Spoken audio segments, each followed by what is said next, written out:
स्वागत है mythic verse में, जहां कहानियां सिर्फ सुनाई नहीं जाती बल्कि जी जाती हैं। पौराणिक कथाओं से लेकर रहस्यमयी लोक कथाओं तक हम आपको सुनाते हैं वो आवाजें जो आपकी कल्पना को नई उड़ान देती हैं। डिस्क्लेमर: यहां प्रस्तुत सभी ऑडियो बुक्स और कहानियां केवल मनोरंजन और शिक्षा के लिए हैं।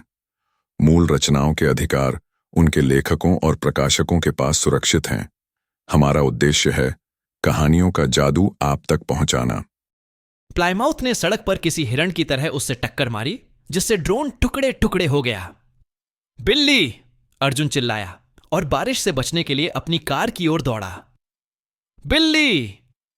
उसकी रीढ़ में ठंडक दौड़ गई, क्योंकि बारिश की एक बूंद अचानक उसकी कार के ठीक ऊपर ग्रेनेड में बदल गई। अर्जुन को पीछे हटने का भी समय नहीं मिला था कि उसकी शानदार प्लायमाउथ आग और लोहे के पुर्जों के साथ फट गई। मेरी कार! कुरियर डर के मारे चिल्लाया। फिर कभी नहीं! पकड़ा गया चोर! एक महिला कुरियर के सामने प्रकट हुई, जिस पर जहरीली बारिश का कोई असर नहीं था। उसकी त्वचा सफेद हो गई थी, उसके सुनहरे बाल छोटे कटे हुए थे और उसकी आंखें लाल रंग की थीं। उसने बिना आस्तीन की सफेद कमीज और टाइट शॉर्ट्स पहने थे। अगर उसकी आंखों में वह पागल सी हिंसक चमक न होती तो अर्जुन उसे आकर्षक कह सकता था। और हां, उसके दाहिने हाथ में खून से सना कसाई का चाकू भी था। उस बात को मत भूलना। शायद एसिड रेन? अर्जुन ने टाइम स्टॉप चालू करने से पहले पूछा। ऐसा करते ही उसकी रीढ़ में वही तनाव दौड़ गया। जब वह जमे हुए समय में दाखिल हुआ तो सब कुछ बैंगनी रंग से रंगा हुआ था, लेकिन वह स्त्री गायब हो चुकी थी। क्या वह टेलीपोर्ट होकर कहीं दूर जा पाई? तेजाब का पानी उसके कपड़ों को निगलता हुआ नीचे की त्वचा तक पहुंच गया और उसके शरीर में दर्द की लहर दौड़ गई। अपनी कार के नष्ट होने से क्रोधित होकर कुरियर ने बारिश से बचने के लिए एक जहाज के खोल की छाया में छिपने का फैसला किया। दूसरी बार फिर शुरू हुआ। एक बार फिर तनाव की एक लहर उसकी रीढ़ की हड्डी में दौड़ गई। जैसे अर्जुन दर्द से खांसने लगा, जैसे कसाई का चाकू उसके हाथ में आ गया हो। उसकी उंगलियां कट गईं और उसकी कुंडलित बंदूक जमीन पर गिर गई। उसके दाहिने हाथ से खून बह रहा था। हालांकि इससे भी बदतर अनुभव होने के बावजूद वह अभी भी ध्यान केंद्रित कर पा रहा था। तुम भी देख सकते हो, एसिड रेन ने भूसी की ओर उसका रास्ता रोकते हुए हंसते हुए कहा। बैंगनी दुनिया? ओह ओह! दो पलों और दो कोणों के बीच की वो जगह जन्नत! वह खिलखिलाकर बोली, मानो किसी उत्कंठा ने उसे दोनों हाथों से पकड़ लिया हो। यह कितना अद्भुत है! इसकी खूबसूरती से मेरा दिमाग चमक उठता है। ठीक है लेडी, अब मेरा काम हो गया। अर्जुन ने अपने ट्रेंच कोट के अंदर परमाणु बम ढूंढते हुए कहा। उसे स्टोरेज से बाहर निकालने का समय ही मिला था कि फुर्तीला हत्यारा कुरियर के ठीक सामने टेलीपोर्ट हो गया और उसने एक तेज हमले में बम को दूर फेंक दिया। कुरियर के बदला चुकाने से पहले ही वह गायब हो गई। इससे पहले कि वह फिर से प्रकट होकर भाग जाए, अर्जुन को एक अनुभूति हुई। वह उसे बयान नहीं कर सकता। एक आंतरिक अनुभूति, बिल्कुल वैसी ही अनुभूति जैसी उसकी अपनी शक्ति के सक्रिय होने पर हुई थी।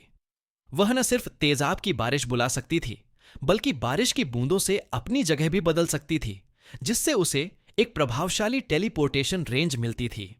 एक बैंगनी जीनोम और एक नारंगी जीनोम, जिसने अपनी शक्ति उसी स्रोत से प्राप्त की थी जिससे अर्जुन की शक्ति प्राप्त हुई थी। उनकी शक्तियां एक दूसरे के साथ इतनी अधिक हस्तक्षेप करती थीं कि प्रत्येक दूसरे की सक्रियता को महसूस कर सकता था। समस्या यह थी कि कुरियर को अपना टाइम स्टॉप सक्रिय करने के लिए बस एक विचार की जरूरत थी, लेकिन इसे प्रभावी होने में 1 सेकंड का अंश ही लगा। अगर वह इसे सक्रिय होते हुए महसूस कर लेती तो एसिड रेन के पास प्रतिक्रिया करने के लिए बहुत कम समय होता, इससे पहले कि अस्थायी विसंगति प्रकट हो। और न सिर्फ उसकी सजगताएं अलौकिक थीं, बल्कि उसकी शक्ति भी उससे कहीं ज्यादा तेजी से काम करती थी। अर्जुन को लगा कि यह बात सही है। उसके समय रोक ने पूरे दृश्यमान ब्रह्मांड को प्रभावित किया, जबकि उसके टेलीपोर्टेशन ने केवल एक छोटी सी परिधि में 2 वस्तुओं को ही स्थानांतरित किया। अर्जुन को एक काउंटर मिल गया था। अरे, इस शहर में संतुलन की बहुत बड़ी समस्या है, उसने शिकायत की और फिर एक भूसी की छाया में छिप गया। उसे उम्मीद थी कि मेटा उसके पीछे कोई जबरदस्त हुई थी। मैं तुम्हें चाकू मारकर मार डालूंगी, उसने गुस्से से कहा। और फिर मैं तुम्हारी आंतों में घुस जाऊंगी। मुझे यकीन है कि तुम वहां बैंगनी दुनिया का नक्शा रखते हो। हां चोर, मुझे पता है तुम्हारी आंतें बहुत कोमल और सुंदर लगेंगी। इस महिला को गंभीर समस्या थी।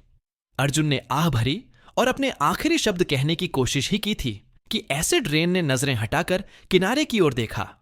तुम कौन हो? उसने फुसफुसाते हुए कहा। एक और चोर? तुम में से कितने लोग?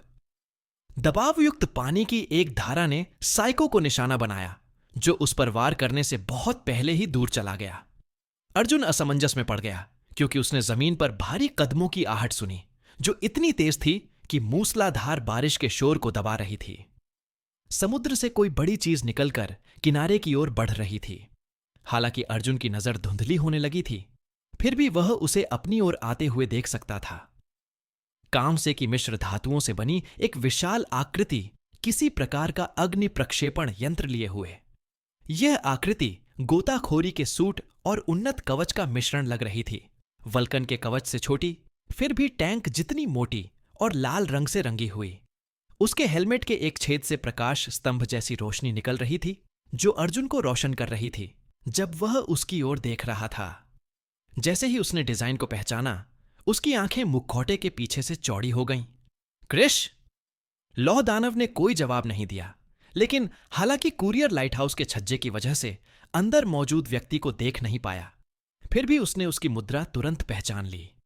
जिस तरह से वह हिल रही थी और अपना हथियार लिए हुए थी, और जब दानव ने उसे देखा तो उसकी थोड़ी सी चिंता वो थी।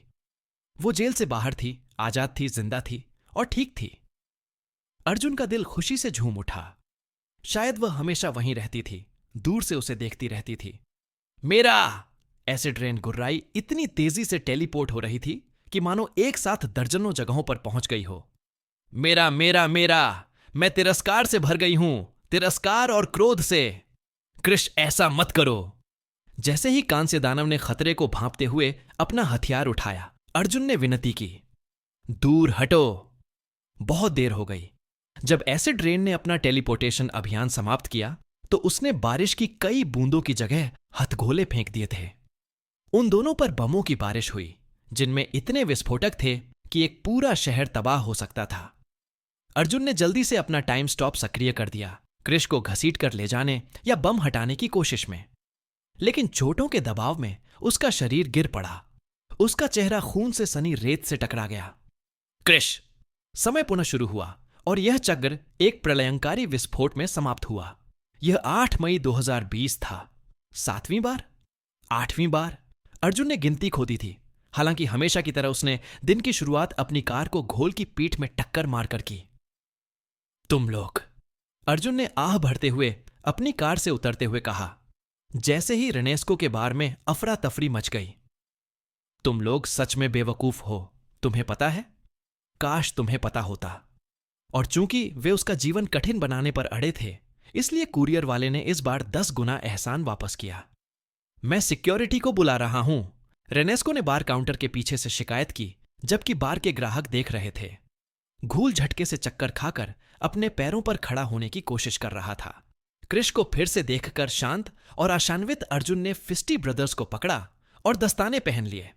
लेकिन मैं आशावादी हूं, और चूंकि यह मेरा सबसे अच्छा रन होना चाहिए, इसलिए मुझे लगता है कि अब बीती बातों को भूल जाना चाहिए। उसने मजाकिया अंदाज में घोल के पास जाते हुए कहा, नए सिरे से शुरुआत करो, टेनिस खेलो, दोस्त भी बनो। क्या तुम मेरे दोस्त घोल बनना चाहोगे? तुम कौन हो? अर्जुन ने उसके पेट पर मुक्का मारा, जिससे वह पागल कराहते हुए घुटनों के बल गिर पड़ा। मुझे लगता है हम इसे एनीमे वाले तरीके से करेंगे। अर्जुन ने फिस्टी ब्रदर्स के साथ घोल का सिर पकड़ा और उसे अपने पास लाया। साइको की आंखें भ्रम में चौड़ी हो गईं। मैं तुम्हें पीटूंगा, तुम्हें स्टॉकहोम सिंड्रोम हो जाएगा और फिर तुम मेरे रॉबिन बन जाओगे। रॉय और घोल वंडर, हम merchandise comics, television show, sitcom और बेकार की चीजें बनाएंगे। वो सब कुछ जो जिंदगी को जीने लायक बनाता है। हम हमेशा साथ रहेंगे। बार में बैठे लोग अर्जुन को ऐसे देख रहे थे जैसे वह पागल हो। हमारे चेहरे हर फास्ट फूड पर दिखेंगे। मैकडोनल्ड, KFC, बर्गर किंग, हमें हैप्पी मील मिलेगा घोल, मुफ्त हैप्पी मील। घोल बस उसे घूर रहा था। उसकी आंखों में भय साफ दिखाई दे रहा था। यह एक पूरी तरह से नई फ्रेंचाइजी है। क्या ही उजला दिन था। जैसे ही अर्जुन जहाज के कब्रिस्तान और राम के गोदाम की ओर बढ़ा, उसे खुद पर बहुत खुशी हुई। कुरियर वाले को अंदाजा था कि इस बार उसके लिए सब कुछ ठीक हो जाएगा। मुझे लगता है तुम मेरे लिए लकी चार्म हो मेरे दोस्त, अर्जुन ने घोल से कहा। खरगोश के पैर या 4 पत्तों वाले तिब्बतियां घास की तरह मुझे तुम्हें बहुत पहले ही रख लेना चाहिए था। साइको की शरीरहीन खोपड़ी उसे घूर रही थी, जो रस्सी से पीछे के शीशे पर लटकी हुई थी। हैरानी की बात यह है कि निजी सुरक्षा कर्मियों को पागल को अपने पास रखने के लिए मनाने में अर्जुन को कम पैसे लगे बजाय इसके कि उसे कैद कर लिया जाए। उसने अंदाजा लगाया कि एक कैदी को खाना खिलाने में एक निगरानीकर्ता की अनदेखी करने से ज्यादा खर्च आता है। अब तक के सभी लूप्स की तरह वाइवर्न भी उससे मिलने आई। हालांकि इस बार किसी अजीब वजह से वह थोड़ी कम उत्साहित लग रही थी। उसने यह भी जोर दिया था कि वह घोल को सुरक्षित रखने के लिए भरोसे के तौर पर और अपनी सुरक्षा के लिए भी उसे सौंप दे। इसके बाद वल्कन ने भी अपनी भर्ती की बात कही, जिससे वह शिखर पथ पर मजबूती से खड़ा हो गया। अब तक तो सब ठीक है। अर्जुन गोदाम के सामने रुका, फिस्टी से घोल को पकड़ा और फिर कार से बाहर निकला। मैं तुम्हें मार डालूंगा, घोल गुर्राया। मैं तुम्हें मार डालूंगा, मैं पसीना बहाता हूं। उसकी बात पूरी भी नहीं हुई थी कि अर्जुन सीटी बजाते हुए खोपड़ी से करतब दिखाने लगा। उसने गोदाम की खिड़की से झांका, लेकिन न तो सर्वर दिखाई दिए और न ही पड़ोस का मिलनसार हत्यारा। अगर उसे अपनी ताकत पर पूरा भरोसा न होता तो कुरियर वाले ने शायद पिछले चक्कर की घटनाओं को कोई बुखार भरा सपना समझ लिया होता। इस बार अंदर घुसने के बजाय अर्जुन ने दरवाजा खटखटाया। उसकी बांह के नीचे घोल की उल्टी वाली खोपड़ी थी। अरे, क्या तुम मुझे अंदर आने दोगे? मेरी कार की खिड़की में दिक्कत है, अर्जुन चिल्लाया। श्राउडीज ठीक करूं? श्राउडीज बदलूं? 1 मिनट तक इंतजार करने के बाद आखिरकार दरवाजा खुला और दूसरी तरफ शीशे का आदमी और सर्वर नजर आए। तुम्हें कैसे पता चला? कार्निवल सदस्य ने इधर उधर देखते हुए पूछा, मानो किसी छिपे हुए कैमरे की उम्मीद कर रहा हो। ओह, मैं अकेला हूं मेरे कार्निवल दोस्त, अर्जुन ने खोपड़ी दिखाते हुए कहा। यहां घोल वंडर को छोड़कर, लेकिन यह एक पैकेज डील है, ड्रेसडेन और बॉब या लॉरेल और हार्डी की तरह। अंदर आ जाओ। अर्जुन अंदर चला गया। राम ने उनके पीछे दरवाजा बंद कर दिया। इस बार जीनोम पूरी तरह से दिखाई दे रहा था। शायद उसे लगा कि कुरियर को इस चाल के बारे में पता नहीं है। वह अपनी कुर्सी पर बैठा था। उसके कई कंप्यूटरों की स्क्रीन पर न्यू रोम का नक्शा दिख रहा था, जिसमें कई जगहें चिह्नित थीं। ज्यादातर सुमित के सामने वाले हिस्से लग रहे थे, जैसे बाकुटो और रेनेस्को का घर। कीबोर्ड के पास कैमोमाइल चाय का 1 कप रखा था। रॉय, तुम्हें कैसे पता चला? राम ने उससे फिर पूछा और विनम्रता से काम करने लगा। आप किसी जादूगर से उसकी तरकीबें नहीं पूछते, अर्जुन ने प्याले की तरफ देखते हुए जवाब दिया। जैसे ये चाय। उसने चाय के प्याले के सामने घोल का सिर तब तक हिलाया जब तक खोपड़ी से सफेद धुंध का गुब्बार नहीं निकल गया। तरल ठंडा हो गया, सतह पर बर्फ के टुकड़े दिखाई देने लगे। आइस्ड टी, सच्चा प्रतिभाशाली, राम ने भारी व्यंग्य के साथ उत्तर दिया। हालांकि उसने पेय को छुआ तक नहीं। वह फ्रिज के साथ भी काम करता है और यह पर्यावरण के अनुकूल है। मैं तेरा बलात्कार करूंगा पागल, घोल गुर्राया। मैं तुझे मार डालूंगा और फिर तेरी लाश के साथ बलात्कार करूंगा जब तक वह अभी भी गर्म है। तुम्हें इस दर्द का हक है कमीने, शीशे के उस चालाक ने पागल की हालत से जरा भी सहानुभूति न रखते हुए जवाब दिया।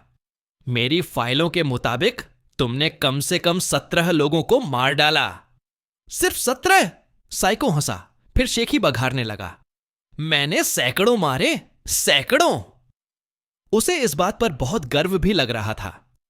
आप सोचेंगे कि घोल अपनी मौजूदा स्थिति में अपनी लाशों की संख्या के बारे में शेखी बघारने से बेहतर जानता होगा, लेकिन ऐसा नहीं था।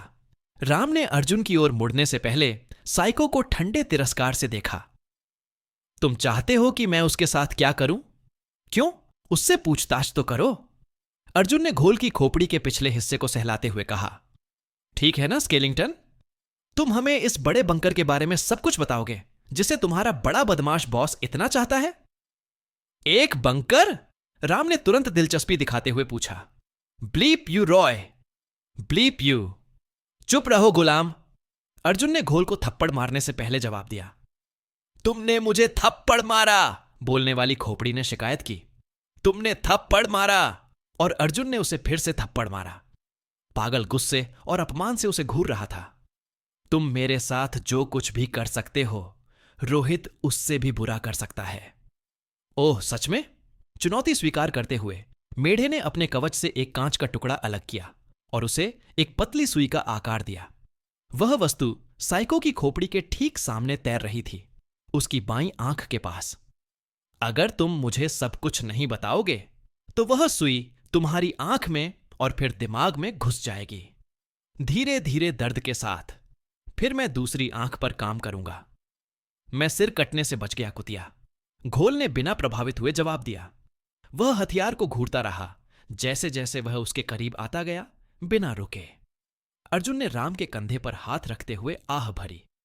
क्या? शीशे के उस्ताद ने सुई को कॉर्निया तक पहुंचते ही रोकते हुए पूछा। तुम्हें लगता है कि वह इसके लायक नहीं है?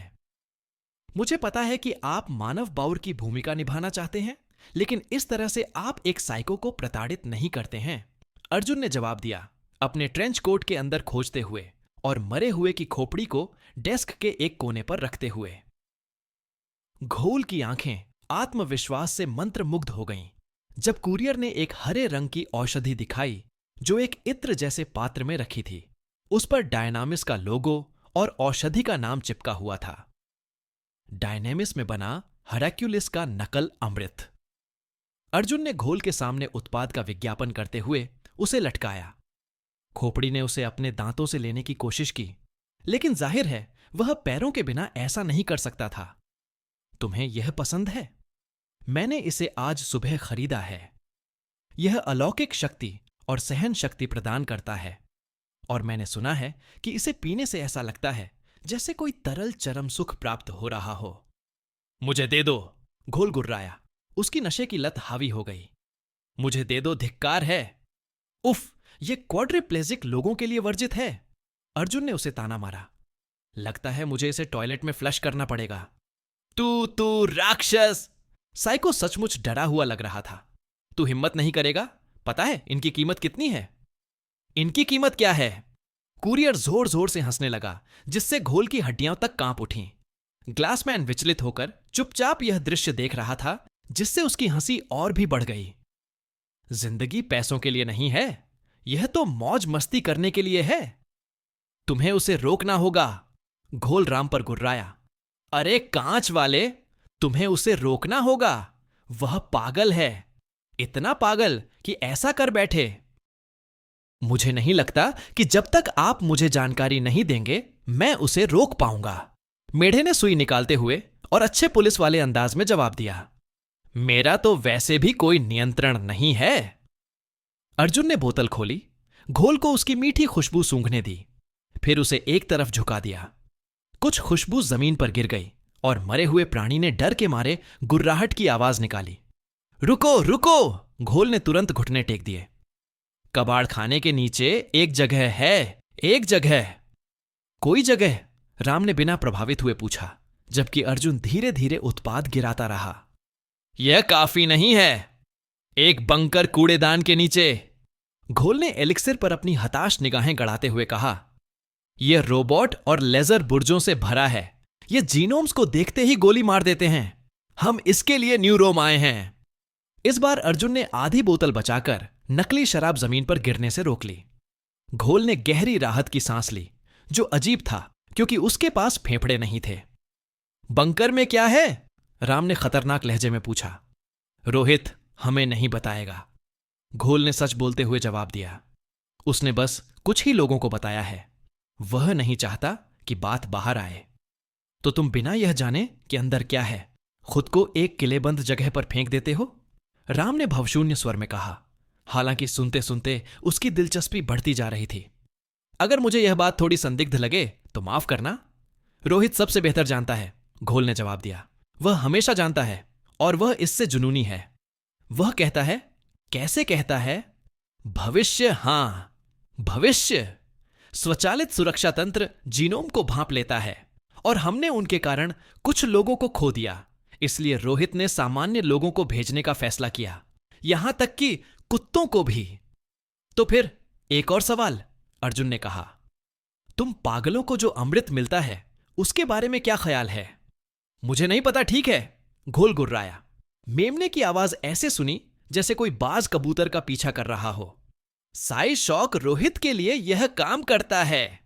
वे नियमित रूप से नकली अमृत बांटते हैं, बशर्ते हम नियमों का पालन करें। अगर हम नियमों का पालन नहीं करते या जांच करते हैं तो हमें आपूर्ति से हटा दिया जाता है। असली अमृतों की दुर्लभता को देखते हुए उनकी आपूर्ति असंभव होगी। राम ने अपनी बाहें क्रॉस करके सोचा, क्या ये डायनामिस से आते हैं? अगर ये नकली हैं तो मैं मान लूंगा। क्या तुम बहरे हो? मैंने तुम्हें पहले ही बता दिया था, मुझे नहीं पता। मुझे जरा भी फर्क नहीं पड़ता कि वो मीठा रस कहां से आता है, बस बहता रहे। अर्जुन ने खुद पर गर्व करते हुए शीशे वाले की ओर मुड़कर कहा, देखा, यह चिंताजनक है, मैं मानता हूं। राम ने स्वीकार किया, मैं इसकी जांच करूंगा। क्या मैं आगे की पूछताछ के लिए घोल को रख सकता हूं? जरूर, बाकी शरीर मेरे ट्रंक में कोल्ड स्टोरेज में रखा है। अर्जुन अपने मजाक पर हंसा और जब घोल ने उसे मौत की नजर से घूरा तो वह और भी हंसा। हालांकि मुझे अच्छा लगेगा अगर तुम मुझे अपनी प्रगति के बारे में बताते रहो। मैंने किसी से वादा किया था कि मैं मेटा को रस्ट टाउन से बाहर निकाल दूंगा और मैं उसे पूरा करूंगा। मेढे ने अपना सिर एक तरफ झुका लिया लेकिन कुछ भी नहीं पूछा। इस बीच घोल और भी ज्यादा उत्तेजित हो गया। अभी दे दो, मैंने तुम्हें सब कुछ बता दिया है। अर्जुन ने इस खोपड़ी को देखा और उसकी छोटी मनमोहक आंखों में बिना हथियार, बिना अमृत के। मरे हुए ने दर्द और गुस्से से कराहते हुए एक कराह निकाली जिसने कुरियर के दिल को विकृत सुख दुख से भर दिया। उम्मीदें नाश्ते के अंडों की तरह होती हैं, उसने राम से कहा और नकली अंडों को मेज के दूसरी तरफ रख दिया जहां घोल पहुंच नहीं सकता था। इन्हें कुचले बिना दिन की शुरुआत ही नहीं हो सकती। जवाब देने के बजाय कांच वाले ने अपने कांच के कवच का एक हिस्सा अलग करके उसे एक जार का आकार दिया और घोल की खोपड़ी को उसमें कैद कर दिया। तुम मुझे यह जानकारी क्यों दे रहे हो? बदले में तुम क्या चाहते हो? अर्जुन ने अपने हाथ पीछे कर लिए और राम की तरफ झुक गया जब तक कि उनके सिर एक दूसरे से कुछ इंच की दूरी पर नहीं आ गए। कृष कहां है? शीशे वाले ने तुरंत सवाल का जवाब नहीं दिया। उसका दिमाग मानो जम सा गया था, अर्जुन की बातों को समझ ही नहीं पा रहा था। इसका कोई मतलब नहीं है, राम ने आखिरकार सिर हिलाते हुए कहा। यह सवाल, यह पूरी स्थिति कोई मतलब नहीं रखती। आपका क्या मतलब है मिस्टर सेंट गोबेन? मुझे लगता है कि यह काफी स्पष्ट होना चाहिए। यह तो साफ है, लेकिन तुम्हें ऐसा नहीं करना चाहिए। उसे मानो एक यूरेका पल आ गया हो। क्या तुम्हारी शक्ति सचमुच समय को रोक सकती है? अर्जुन ने कुछ नहीं कहा। मैं हमेशा सोचता था कि तुम खुद को रॉय क्यों कहते हो, राम ने कहा। तुम बहुत भाग्यशाली लगते हो, मानो तुम्हें हमेशा पता रहता है कि चीजें कैसे होंगी, मानो दुनिया तुम्हारी सनक के आगे झुक जाएगी। तुम साफ तौर पर पागल हो, फिर भी किसी न किसी तरह तुम हमेशा अपनी सारी गड़बड़ियों से बच निकलते हो। तुम जानते थे कि मैं कहां हूं बिना कोई संकेत छोड़े कि साइको की जानकारी मुझे दिलचस्प लगेगी और मेरे पास तुम्हारे लिए जरूरी जानकारी है। यह संयोग नहीं हो सकता, इसीलिए यह संयोग नहीं है। ओह! अर्जुन ने उत्सुकता से राम की ओर देखा। कृपया आगे बढ़ो। आप असल में समय को रोक नहीं रहे हैं, राम ने तर्क दिया, बल्कि मुझे लगता है कि आप विभिन्न वैकल्पिक वास्तविकताओं में झांकते हैं, फिर अपने अनुकूल एक चुन लेते हैं और वर्तमान वास्तविकता को अधिलेखित कर देते हैं। उन्नत वास्तविकता हेरफेर। बाहरी लोगों को यह परिवर्तन बस समय को रोकने जैसा लगता है। अर्जुन ने बड़े धैर्य से उसकी बकवास सुनी। उसे मानना पड़ा कि यह एक विश्वसनीय सिद्धांत था, खासकर वायलेट जीनोम के संदर्भ में। हालांकि राम ने यह मानने की भूल की कि अर्जुन के पास केवल एक ही दृश्यमान शक्ति है, जबकि एक शक्ति के कई अनुप्रयोग होते हैं। कुरियर ने अपने अगले लूप्स में सावधानी बरतने का फैसला किया ताकि कांच का हेरफेर करने वाला उसकी क्षमता की असली प्रकृति का कभी अंदाजा न लगा सके। तो क्या मैं सही हूं? निगरानीकर्ता ने पूछा। कौन जाने, कुरियर ने कंधे उचकाते हुए जवाब दिया। लेकिन अगर तुम सही हो तो तुम्हें मेरी समझदारी भरी बातें जरूर माननी चाहिए। और आज रात टी-रेक्स पर दांव लगाओ और संतरा मुर्गी घर में है। संतरा मुर्गी घर में है? मेढे ने उलझन में पूछा। यदि आप इन शब्दों को याद रखते हैं तो आप सुरक्षित हैं। इससे जीनोम बहुत उलझन में पड़ गया, जिससे अर्जुन को बहुत मजा आया। जब वह मन ही मन इस विषय पर विचार कर रहा था, तभी कांच का जीनोम अपने कीबोर्ड की ओर मुड़ा और टाइप करने लगा। स्क्रीन पर पश्चिम और टायरेनियन सागर का एक नक्शा दिखाई दिया और राम ने अपनी उंगली एक जगह पर रखी जो न्यू रोम, सार्डिनिया और सिसिली से लगभग बराबर दूरी पर एक समुद्री क्षेत्र में थी। वह वहीं है। Vavilov basin? अर्जुन ने सोचा। उसका दिल तेजी से धड़क रहा था। टायरेनियन बेसिन का सबसे गहरा हिस्सा, ग्लास जीनोम ने पुष्टि की। अंडर डाइवर, जैसा कि वह अब खुद को कहती है, का इस क्षेत्र में कहीं एक समुद्री अड्डा है, सतह से 3 किलोमीटर नीचे। अर्जुन ने बिंदुओं को जोड़ते हुए हांफते हुए कहा, एक समुद्र के नीचे का कम्युनिस्ट स्वप्न लोक। तुम्हें लगता है कि यह नया क्रेमलिन है? राम ने आश्चर्य से अपना सिर घुमाया। वह मार्क्सवादी लेनिनवादी है। अर्जुन ने पूरी तरह से चक्कर खाते हुए जवाब दिया। आखिरकार वह अपने लक्ष्य तक पहुंच ही गया था। मैं अंदर कैसे जाऊं? मुझे नहीं पता, शीशे वाले ने कुरियर को निराश करते हुए जवाब दिया। गोताखोरी के उपकरणों के बावजूद यह जगह उत्परिवर्ती मछलियों और अन्य खतरों से भरी है।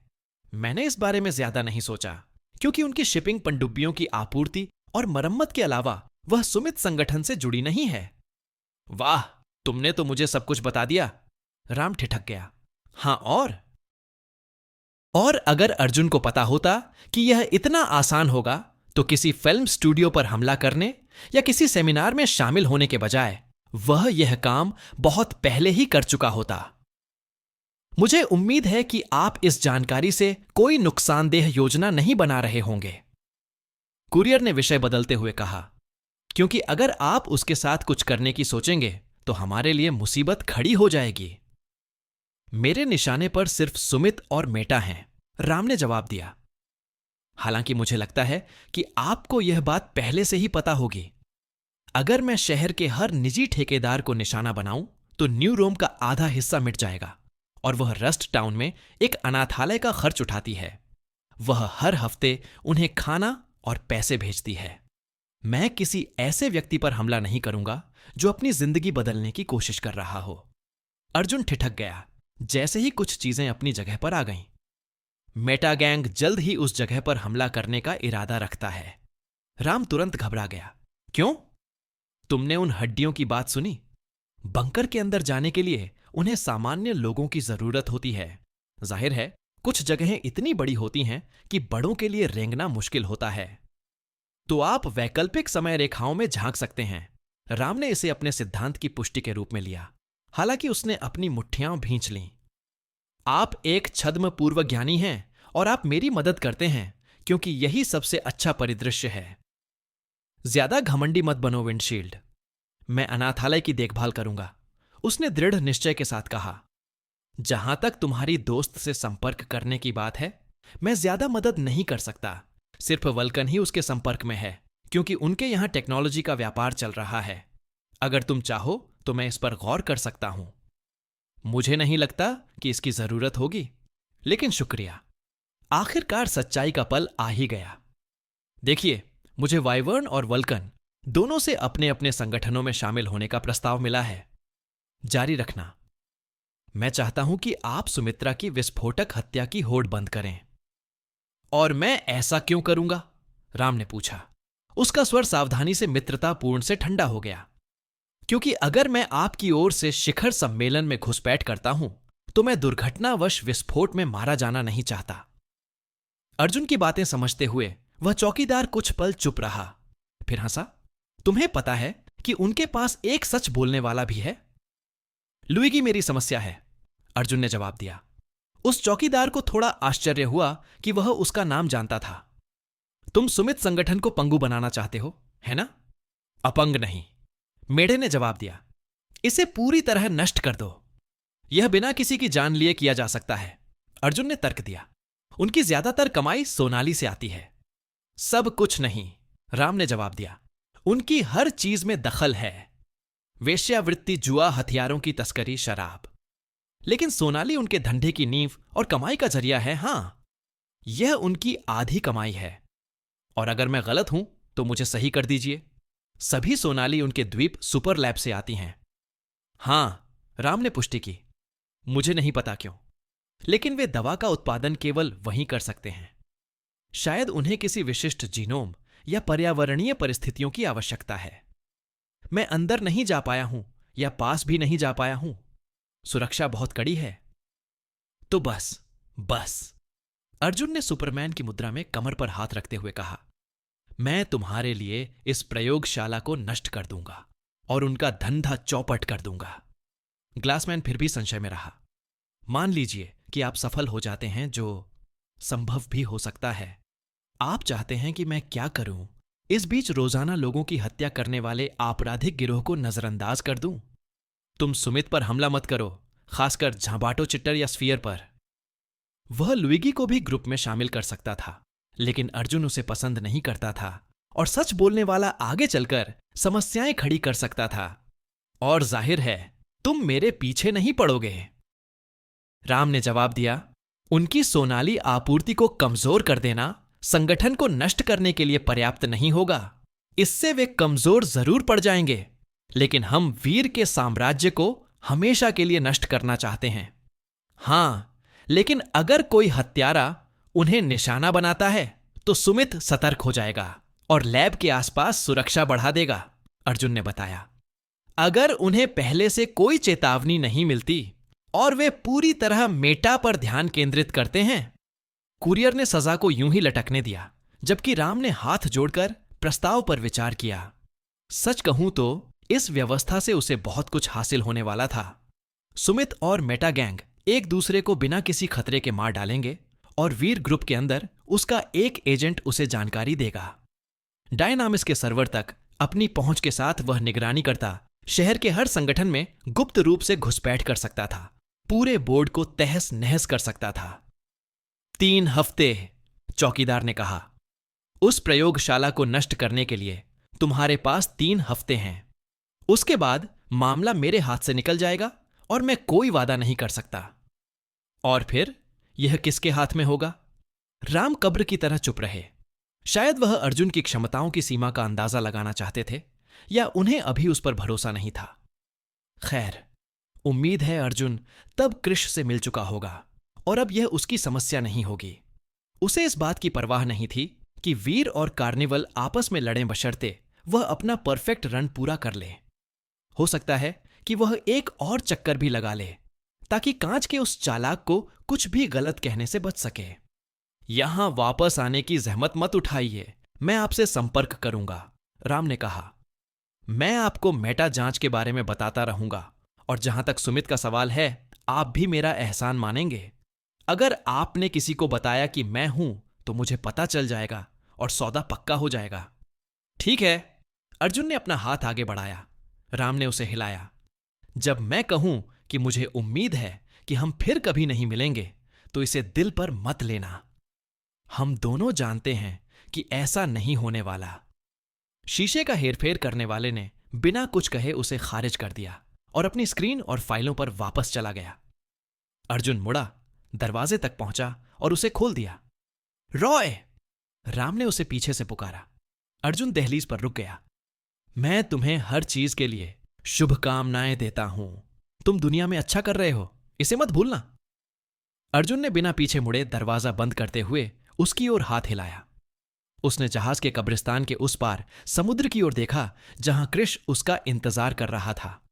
अंततः सही रास्ता साफ हो गया। 4 वर्ष पहले कृष्ण सभिनो एक गद्दे पर उठा। कमरा ठंडा और सर्द था। लकड़ी की छत से पानी रिस रहा था। बारिश की बूंदें खिड़की पर पड़ रही थीं। दूर से गड़गड़ाहट गूंज रही थी। तूफान नजदीक आ रहा था। शोर के बावजूद अर्जुन उसके बगल में गहरी नींद में सो रहा था, लगभग बिजली की चमक जितनी तेज खर्राटे ले रहा था। अरे रीरी, तुम सो रही हो?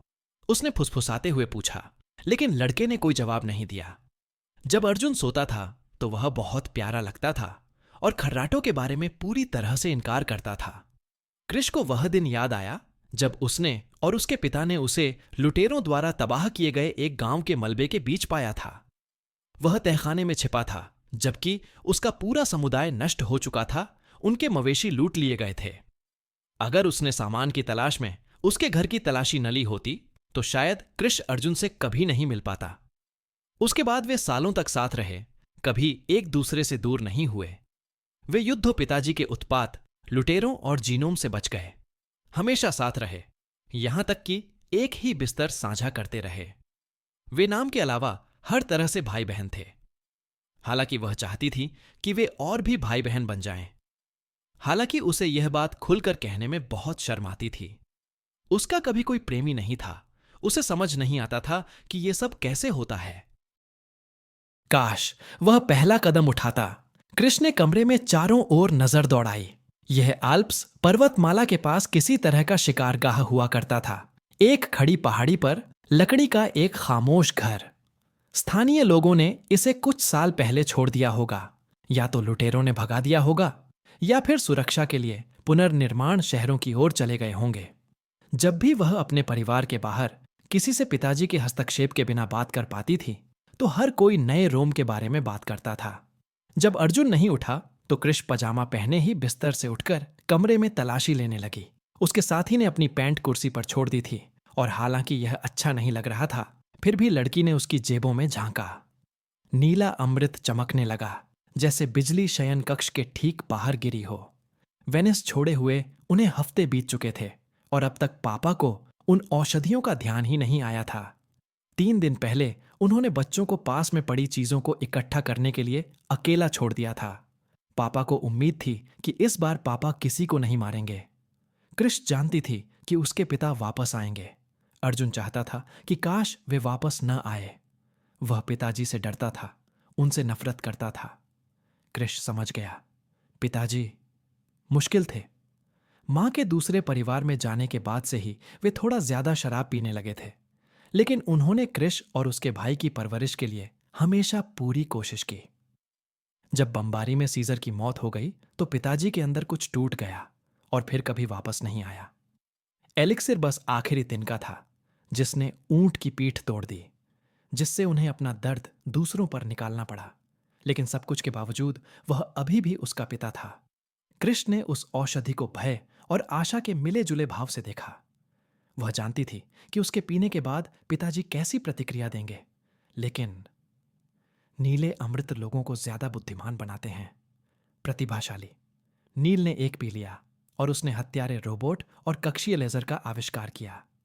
अगर इससे उसे कोई चतुर शक्ति मिल जाए तो शायद वह पिताजी का इलाज कर सके, उन्हें फिर से सामान्य बना सके, उनके समूह को एक असली परिवार में बदल सके, न कि जो भी वे अभी थे। कृष झिझका अर्जुन की तरफ एक नजर डाली, फिर लॉज के दूसरे कमरे में चला गया। पीछे वाला गैराज। जगह पूरी तरह अव्यवस्थित थी, एक भंडारण क्षेत्र जहां पिछले निवासियों ने जो कुछ भी हाथ लगा उसे रख दिया। किताबें, कार के पुर्जे औजार, लैंप, यहां तक कि एक पुराना फ्रिज और वॉशिंग मशीन भी, जो लंबे समय से इस्तेमाल नहीं हो रही थी। हालांकि वहां एक कार्यशाला थी, शायद शिकार किए गए जानवरों की खाल उतारने के लिए। चूंकि बिजली काम नहीं कर रही थी, इसलिए कृष को देखने और थोड़ी गर्मी पाने के लिए मोमबत्ती जलानी पड़ी। वह वर्कबेंच के पीछे बैठी और अमृत की जांच की। पात्र अपने हेलिक्स चिन्ह के अलावा कोई सूचना या जानकारी नहीं दे रहा था। यह अज्ञात में छलांग लगाने जैसा था। सीधे इंजेक्शन से वह डर गई, इसलिए उसने सीधे ही पदार्थ निगलने का फैसला किया। उसने पिताजी को पहले भी ऐसा करते देखा था, इसलिए यह काम करना चाहिए। लंबी और गहरी सांस लेते हुए कृष ने सिरिंज निकाली और पूरी औषधि पी ली। उस पदार्थ का स्वाद ऐसा था जैसा उसने पहले कभी महसूस नहीं किया था। उसमें खारे पानी की बनावट में कुछ अजीबोगरीब स्वाद थे, न मीठा, न नमकीन, न खट्टा, न कड़वा। उस तरल में कोई भी प्राकृतिक तत्व नहीं था। और भी अजीब बात यह थी कि वह पदार्थ उसके शरीर में घुल गया। जैसे ही उसने उसे पिया, अमृत उसके पेट में पहुंचने से पहले ही गायब हो गया। वह सामान्य पाचन प्रक्रिया को दरकिनार करते हुए सीधे जीभ और मुंह के रास्ते उसके रक्त प्रवाह में चला गया। कुछ ही सेकंड में कृष्ण ने उसे पूरा निगल लिया। कुछ सेकंड तक कुछ नहीं हुआ। कृष्ण ने खाली सिरिंज वर्क बेंच पर रख दी, यह सोचते हुए कि कहीं कुछ गड़बड़ तो नहीं हो गई। क्या उम्र के कारण अमृत की शक्ति कम हो गई है? और फिर उसके दिमाग में आग लग गई। दिव्य प्रेरणा का एक उन्मत्त उभार कृष्ण पर छा गया। उसके दिमाग में विचारों का प्रवाह उमड़ पड़ा। कच्ची शुद्ध जानकारी उसके मस्तिष्क में ऐसे भर गई जैसे बांध तोड़ती हुई पानी की एक धारा बह रही हो। उसके तंत्रिका कोशिकाओं का विस्तार हो रहा था और ब्रह्मांड के बारे में उसकी पूरी समझ ही बदल गई। वह हिल नहीं पा रही थी। उसकी चेतना मानो जम सी गई थी, क्योंकि वह एक विशाल नई सामग्री का द्रव्यमान। उसका शरीर सुन्न हो गया। उसकी नसों, हड्डियों और अंगों में नीली ऊर्जा का एक उभार दौड़ गया। यह क्षणिक लेकिन तीव्र था। उसका पूरा व्यक्तित्व एक बुनियादी स्तर पर बदल गया। जैसे जैसे उत्परिवर्तन जारी रहा, कृष एक तरह की फयूक अवस्था में पहुंच गई। सृजन की लालसा उस पर हावी हो गई। उसकी शक्ति इस्तेमाल की मांग कर रही थी, मानो कोई शिशु इस दुनिया में जन्म लेना चाहता हो। जैसे ही नीली रोशनी उसके शरीर से निकली, कृष के हाथों ने फ्रिज के अवशेष, औजार, वॉशिंग मशीन और उसकी पहुंच में मौजूद हर चीज को थाम लिया। उसे पता ही नहीं था कि वह कितनी देर तक उस उन्मत्त अवस्था में रही। शायद कुछ मिनट, शायद कुछ घंटे। उस दौरान किसी और चीज का कोई महत्व नहीं था, न पापा, न अर्जुन, न दुनिया। उसे बस कुछ रचने की जरूरत थी, कुछ भी। जब लहर कम हुई और कृष्ण ने खुद पर काबू पा लिया, तो उसने फ्रिज और बेतरतीब सामान को किसी भारी भरकम बाटिस्फेयर में बदल दिया था। उसने उसे किसी तरह लाल रंग से रंग दिया था और अंतिम डिजाइन में एक हथौड़ा और टूटी हुई दरांती भी शामिल कर दी थी। उस धुंधली अवस्था में भी उसका व्यक्तित्व पूरी तरह से उभर आया था। वह अपनी शक्ति की प्रकृति को लगभग सहज ही समझ गई थी। बात बस एक शब्द तक सीमित थी, पानी। उसकी शक्ति पूरी तरह से पानी के बारे में थी। यह कैसे काम करता है, समुद्री जीवन को कैसे समझा जाए और जमीनी जानवरों को लहरों के नीचे जीवित रहने के लिए कैसे अनुकूलित किया जाए, दुनिया भर में समुद्र को कैसे बदला जाए, गहरे समुद्र के दबाव को झेलने वाली तकनीक कैसे बनाई जाए, सुनामी लाने में सक्षम उपकरण कैसे बनाए जाए। वह जानती थी कि ग्रह के सबसे गहरे गर्त में कौन से जीव रहते हैं और वह उनसे कैसे संवाद कर सकती है। उसकी शक्ति ने उसे आवश्यक सभी जानकारी प्रदान की, जिससे उसकी रचनात्मकता रिक्त स्थानों को भरने में सक्षम हुई। कृष, जिसे हमेशा से समुद्र और जूल्स वर्ने की कहानियां बहुत पसंद थीं, के लिए यह लगभग एक सपने के सच होने जैसा था। उसे आश्चर्य हुआ कि क्या अमृत पीने वाले के व्यक्तित्व के आधार पर शक्तियां प्रदान करता है, चुने हुए रंग के आधार पर उन्हें अपनी पसंद की क्षमता प्रदान करता है। लेकिन उसके सभी आश्चर्यों के बावजूद उसकी शक्ति पिताजी की मदद नहीं करेगी। इससे पापा को कोई फायदा नहीं होगा। अपनी विस्तृत बुद्धि के बावजूद वह उन्हें ठीक करने का कोई तरीका नहीं सोच पा रही थी। उसे यह भी समझ नहीं आ रहा था कि उनकी अनोखी जैविक संरचना कैसे काम करती है, उनके पागलपन से कैसे निपटें। वह पनडुब्बी सुनामी मशीनें, जल नियंत्रण उपकरण तो बना सकती थी, लेकिन अमृत को समझने में उसकी मदद करने वाली कोई चीज नहीं। उनके पागलपन की तो बात ही छोड़िए। और वह कृष दरवाजे की ओर मुड़ा। अर्जुन पजामा पहने ही गैराज के अंदर घुस गया। उसने मिनी सब पर नजर डाली, फिर खाली बोतल पर। उसके मुंह से कुछ नहीं निकला, पर उसकी आंखें चौड़ी हो गईं। मुझे करना ही था, कृष्ण ने रुंधे स्वर में कहा। मुझे करना ही था। उसकी नजरों में कोई निंदा नहीं थी, सिर्फ चिंता थी। क्या यह इसके लायक था? कृष्ण ने हार मानकर बेंच पर गिरते हुए सिर हिलाया। रचनात्मक उफान ने उसे इतना थका दिया था मानो वह घंटों दौड़ती रही हो। उसने अपने कंधे पर उसका हाथ महसूस किया। उसने अर्जुन की तरफ सिर उठाया, जिसने उसे एक गर्मजोशी भरी मुस्कान दी। अरे, उसने बाथिस्फेयर की ओर इशारा करते हुए कहा, यह अभी भी खूबसूरत है। अब अगर मछलियां शरारत करें तो उन्हें साइबेरिया भेज सकते हैं। यह बेतुका मजाक अचानक से आया, लेकिन कृष को हंसी आ गई। तुम बहुत बुरे हो, उसने जवाब दिया। तनाव गायब हो गया। मुझे तुम्हें गुलाग भेज देना चाहिए। हम दोनों जानते हैं कि यह केवल एक अस्थायी समाधान होगा। सच में? कृष मुस्कुराया। हम यात्रा कर सकते हैं। मैं कबाड़ के पुर्जों से एक नॉटिलस बना सकता हूं। उन्होंने बाहर से लॉज का दरवाजा खुलने और ताला हटने की आवाज सुनी। कृष, सीजर! ब्लड स्ट्रीम की आवाज बिजली के साथ लॉज में गूंज उठी। अर्जुन का हाथ कृष के कंधे पर था। कहां हो तुम? हमें जाना है। छिप जाओ, अर्जुन ने घबराहट में कहा। तुम्हें छिपना ही होगा। कहां? कृष ने उदास होकर जवाब दिया। जाने के लिए कहीं जगह नहीं है। हमें जाना होगा। बेघर लोग फिर से बगावत कर रहे हैं। उन्होंने मेरे क्लोन को मार डाला। जब ब्लड स्ट्रीम खून से सने पैरों के निशान छोड़ते हुए गैराज में दाखिल हुआ तो अर्जुन कृष के सामने से निकल चुका था। साइको बिना कुछ कहे अपनी बेटी को देखता रहा। उसके शरीर में बना खून किसी उफनते सागर की तरह हिल रहा था। कृष! पिताजी का व्यवहार अचानक गर्मजोशी से तनावपूर्ण हो गया था। मुझे क्या महसूस हो रहा है? पापा, मैं तुम्हारे खून में क्या महसूस कर रहा हूं? अर्जुन ने कृष को ऐसे ढाल दिया जैसे कोई चमकते कवच वाला योद्धा उसे एक उग्र अजगर से बचा रहा हो, लेकिन अपनी सारी बहादुरी के बावजूद उसके पास तलवार नहीं थी। तुमने मुझसे झूठ बोला है। ब्लड स्ट्रीम गुस्से से चिल्लाया। उसकी उंगलियां पंजों में बदल गईं। तुमने अपने ही पिता से झूठ बोला। कृष मानो जम सी गई। उसे अचानक बहुत छोटा महसूस हुआ। दुनिया बहुत ठंडी और अप्रिय। यह शक्ति तुम्हारे लिए नहीं है। पिताजी गुस्से से गुर्राए। मेरे लिए थी। यह हमेशा से मेरे लिए ही थी। समझती नहीं बेवकूफ बेटी। मैंने ये तुम्हारे लिए ली थी। मैंने ये तुम्हारी रक्षा के लिए ली थी। इस बीमार दुनिया से तुम्हारी रक्षा के लिए। मुझे पता है। जीनियस ने नजरें नीची करते हुए माफी मांगी। मुझे पता है। यह उसकी गलती थी। अगर वह मजबूत होती तो पिताजी को वो दवाइयां लेकर राक्षस नहीं बनना पड़ता। जब से तुम्हारी मां हमें छोड़कर गई है, यह मेरी जिम्मेदारी है। मेरी।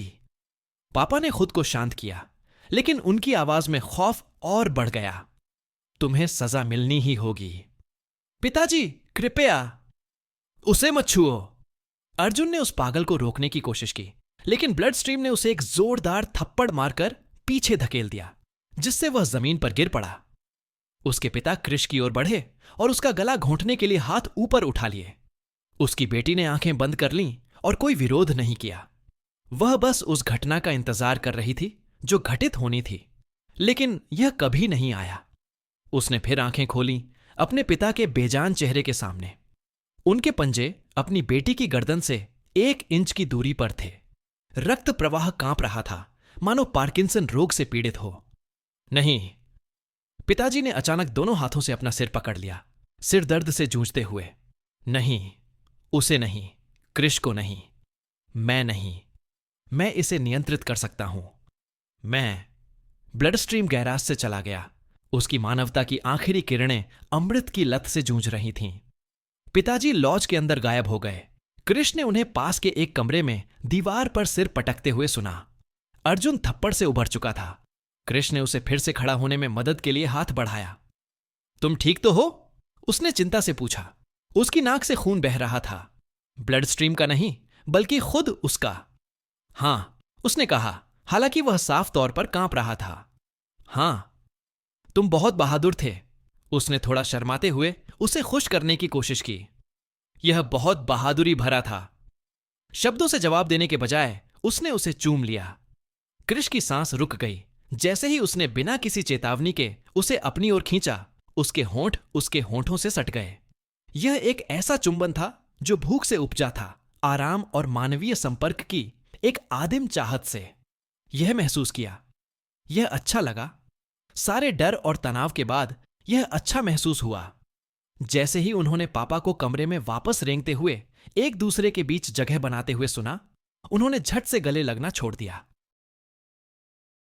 यह पहचाने जाने के डर से था या शर्मिंदगी से कृष समझ नहीं पाया। मैं ठीक हूं। मुझे साफ दिखाई दे रहा है। ब्लड स्ट्रीम शांत लग रहा था, लेकिन उसने घटना का जिक्र तक नहीं किया। उसने अर्जुन या उसकी चोट का जिक्र तक नहीं किया। अब मुझे सब साफ दिखाई दे रहा है। तुम समझदार हो कृष, अब तुम ज्यादा समझदार हो। तुम कुछ भी बना सकते हो। हाँ नहीं, मेरा मतलब है। कृष ने बेचैनी से गला साफ किया। मैं कुछ बना तो नहीं सकता, पर चीजें बना जरूर सकता हूं। हम चले जाएंगे, ब्लड स्ट्रीम ने अचानक घोषणा की। लोग मेरे पीछे पड़े हैं, हमारे पीछे। वे मेरे क्लोनों को नष्ट कर देते हैं और पास आ जाते हैं। तुम एक पनडुब्बी बनाओगे और हम चले जाएंगे। वैसे भी रुकने के लिए अच्छी जगह ढूंढना मुश्किल होता जा रहा था। कहां छोड़ूं? अर्जुन ने बहुत सावधानी से पूछा। अमेरिका कैसा रहेगा? ब्लड स्ट्रीम ने हाथ जोड़ते हुए जवाब दिया। अवसरों की धरती हॉलीवुड। हम वहां स्टार बनेंगे, स्टार, कार्दाशियन की तरह। ये तो पागलपन था, कृष्ण ने सोचा। उन्हें तो फ्रांस में भी हालात का अंदाजा नहीं था। अटलांटिक पार की तो बात ही छोड़ दीजिए। देखूंगा पापा, सब ठीक हो जाएगा। कृष और अर्जुन दोनों घबरा गए। जैसे ही पापा ने उनके सिर पर हाथ रखा, लगभग पितावत, हम हमेशा साथ रहेंगे। वर्तमान दिन मौन और अंधकार। समुद्र की तलहटी धरती पर सबसे शांत जगह थी। सतह पर हमेशा किसी न किसी तरह की आवाजें सुनाई देती थीं। चिड़ियों का गाना, घास पर हवा का झोंका, गाड़ियों के हॉर्न, रस्ट टाउन की वेश्याओं और नशेड़ियों की कराहें। यहां भूमध्य सागर की सबसे गहरी खाई में कृष अपने विचारों के साथ अकेली थी। उसे यह तरीका पसंद आया। पानी के नीचे के वातावरण के अनुकूल एक प्लाज्मा टॉर्च लेकर और अपने डाइविंग आर्मर सूट पहने जीनियस बेस के बाहरी आवरण की मरम्मत का काम कर रही थी। कुछ स्टील के हिस्से गहरे समुद्र के दबाव को झेल नहीं पा रहे थे, जिससे मॉड्यूलर आवाज का एक हिस्सा कमजोर हो गया था। हालांकि उसने इस जगह को अत्यधिक मॉड्यूलर डिजाइन किया था, जिसमें हर घर दूसरे से स्वतंत्र था। फिर भी कोई भी रिसाव आगे चलकर आपदा का कारण बन सकता था। अगर एक दिन इसमें जीवन बसाना था तो इसे पूरी तरह सुरक्षित होना ही था। बाहर की भयावहता और अंधकार से सुरक्षित। अवसाद रोधी दवाओं ने कृष के दिमाग को सुस्त कर दिया था। शुरुआती उन्माद के बाद उसे सुन्न कर दिया था, लेकिन उसकी शक्ति ने उसे फिर भी ध्यान केंद्रित करने में मदद की। असल में उसे काम करते हुए ही असली खुशी महसूस होती थी। अपनी शक्ति का इस्तेमाल करके कृष को उत्साह से भर दिया, जिससे उसे जीवन में एक उद्देश्य और दिशा मिली जिसकी उसे कमी थी। सतह के ऊपर रात हो गई होगी, जीनियस ने सोचा। मुझे आश्चर्य है। अपनी जिज्ञासा को दबाने में असमर्थ कृष ने कुछ देर के लिए अपना रेडियो चालू कर दिया तथा काम करते हुए सतह के ऊपर हो रही बातचीत को सुनने लगी। अस्तित्व व्यक्तिपरक है।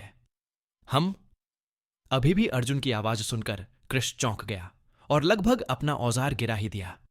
तुम्हारा सवाल कि क्या मैं मौजूद हूं अगर तुम समय को पीछे ले जा सको? कृष उस आवाज को पहचान नहीं पाया। एक नई आवाज। हम कभी नहीं जान सकते कि हम मौजूद हैं, इसलिए अस्तित्व का कोई वस्तुनिष्ठ सत्य नहीं है। आप अभी भी इस पर सोच रहे हैं? हां, यह परेशान करने वाला है। अरे, आपको अनिश्चितता की आदत हो जाती है। नहीं, आपने ऐसा नहीं किया। वह नहीं कर सकी। कृष्ण ने कुछ देर तक अर्जुन के शंकर की बातें सुनी, फिर उसे बंद कर दिया। न्यूरोम पहुंचने के अगले दिन जब वह किनारे के पास था, उसने उसे दूर से देखा था। जीनियस कसम खा सकता था कि उसे पता था कि वह पास में है, और इसी वजह से वह लहरों के नीचे पीछे हट गई। अर्जुन उसे ढूंढ रहा था। वह बरसों से उसे ढूंढ रहा था और वह नहीं जानती थी कि उसे क्या बताए। अब तक सुमित पथ पर सब कुछ ठीक था।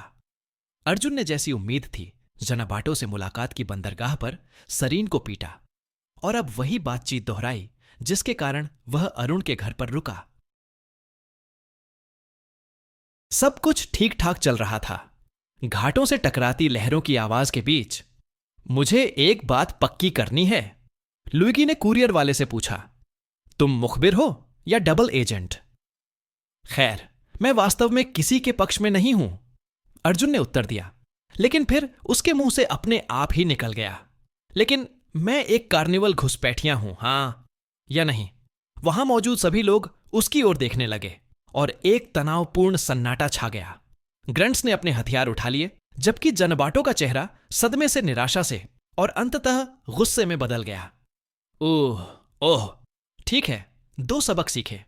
एक, अर्जुन को सच बोलने वालों से नफरत थी, उनसे बहुत नफरत थी। दूसरा, जनबाटो अपनी लेजर तलवार से लोगों को साशिमी बना सकता था। अर्जुन कभी भी सुशी को उसी नजर से नहीं देखेगा, लेकिन इस बार बात अलग होगी। कुरियर ने पूरी तरह से गुमराह करने वाले जवाबों का अभ्यास कर लिया था। लुइगी की ताकत ने अर्जुन को सच बोलने पर मजबूर कर दिया, लेकिन सिर्फ बताने वाले के शब्दों के अनुसार। मुझे एक बात पक्की करनी है, लुइगी ने उससे फिर पूछा। तुम मुखबिर हो या डबल एजेंट? मैं किसी ऐसे समूह के बारे में मुखबिरी नहीं कर सकता जिससे मैं अभी तक आधिकारिक रूप से जुड़ा नहीं हूं, और मैं दोहरा एजेंट नहीं हूं। तकनीकी रूप से वह एक तिहरा एजेंट था। क्या आप एक तिल हैं? बेशक, मैं कोई छछूंदर नहीं हूं, मैं इंसान हूं। लो, बच गया। उसने कर दिखाया। ठीक है, मुझे अपने शब्दों पर काम करना चाहिए। लुइगी ने आह भरी, लेकिन हार नहीं मानी। क्या आप हमारे बारे में जानकारी किसी और संस्था को देने वाले हैं या देने वाले हैं? हां, मेरा इरादा है। अरे, मैंने तो पहले ही कर लिया है। भगवान इस पर लानत है। ठीक है, तीसरी बार का जादू। समय और बुद्धिमत्ता से अर्जुन ने कार्य कारण की श्रृंखला को कुशलता से पार कर लिया था और उस दुर्भाग्यपूर्ण प्रश्न से बच निकला था। उसने जादू कर दिया था, सभी से दोस्ती कर ली थी और मजेदार किस्सों से बड़बड़ाते लोगों का ध्यान भटका दिया था। अब कुरियर और झांबाटो प्लायमाउथ फ्यूरी में लौटने और कुछ स्वादिष्ट पिज्जा खाने की तैयारी कर रहे थे। अरे रॉय, लुइगी ने पूछा जैसे ही वे कार की ओर कुछ कदम बढ़े। जाने से पहले मुझे हर नए भर्ती से कुछ सवाल पूछने हैं। लुइगी, सच में प्लीज ऐसा मत करो, अर्जुन ने विनती भरी आंखों से जवाब दिया। अपनी खातिर ऐसा मत कहो, इसका अंत अच्छा नहीं होगा, कसम से। माफ कीजिए प्रोटोकॉल, क्या आप मुखबिर हैं? हाँ, मैं हूं। क्या तुम यही चाहते हो कि मैं कहूं? लुइगी, क्या तुम यही चाहते हो कि मैं कहूं? रॉय ने गहरी सांस ली और अपनी बढ़ती हुई हताशा पर काबू पाया। लुइगी, अर्जुन ने सच बोलने वाले की तरफ उंगली उठाई और सबने कुरियर के मुंह पर हथियार तान दिए। हमें तुम्हारे और मेरे एक समस्या होने वाली है। लुइगी कहां है? झांबाटो ने ग्रंट वन से पूछा, जब सच बताने वाला बंदरगाह पर नहीं आया और सिर्फ गुर्गों को ही ऑपरेशन की जिम्मेदारी सौंपी गई। क्या उसे शिपमेंट का ध्यान नहीं रखना था? माफ करना, कल रात उस पर हमला हुआ था, ग्रंटी ने लुइगी का मोबाइल फोन उठाते हुए कहा। जाहिर है उसे मेडमैन की जगह लेनी होगी। वह अब भी अस्पताल में है और कुछ समय के लिए काम से बाहर रहेगा। क्या? यह खबर सुनकर अरुण चौंक गया, जिसे साफ तौर पर इसकी जानकारी नहीं थी।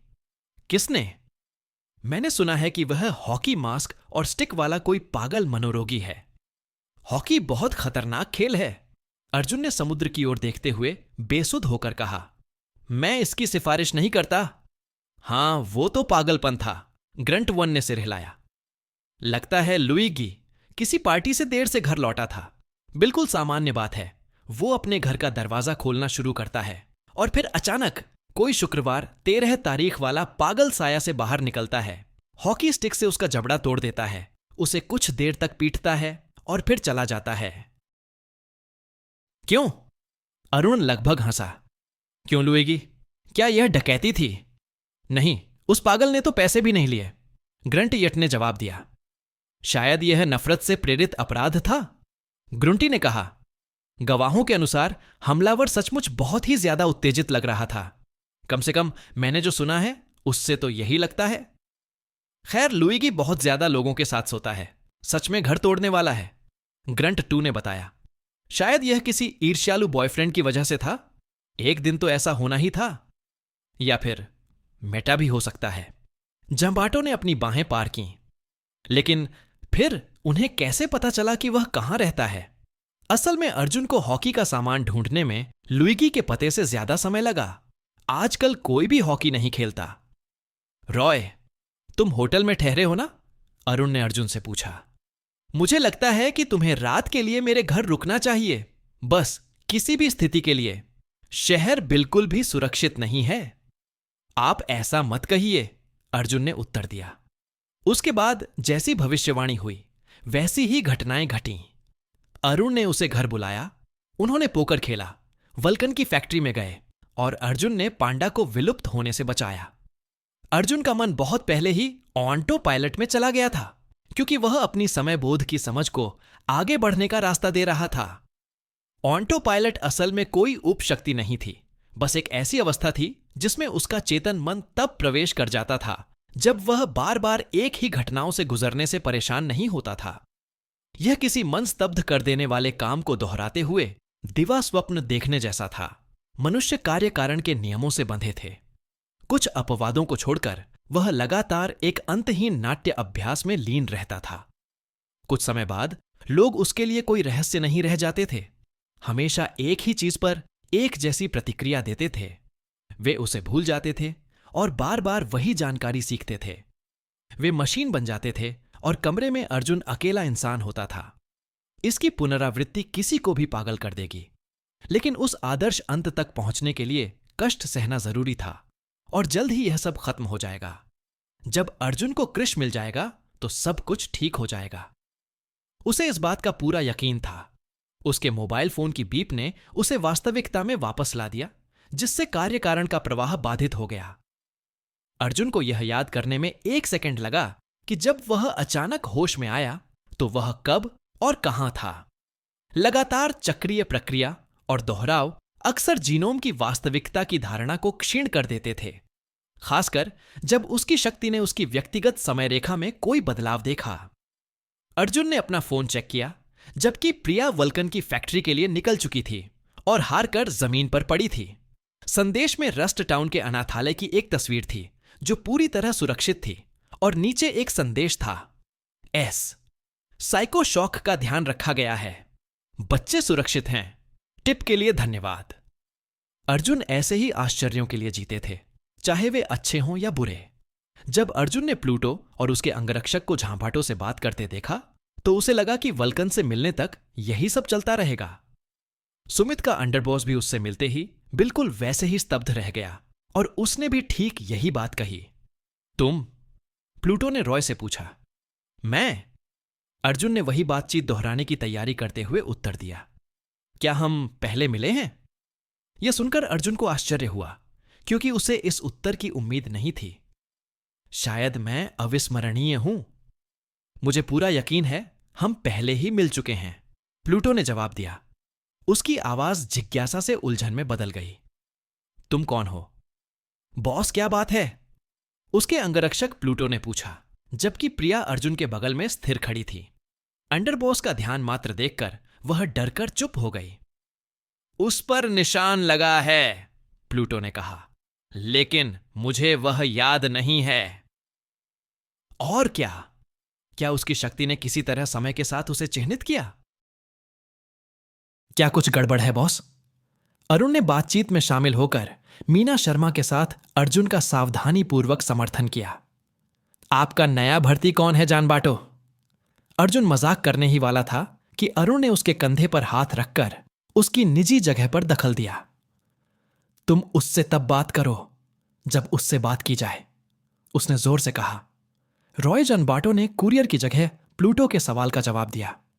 वह एक वायलेट है, समय रोकने वाला। नीला नहीं?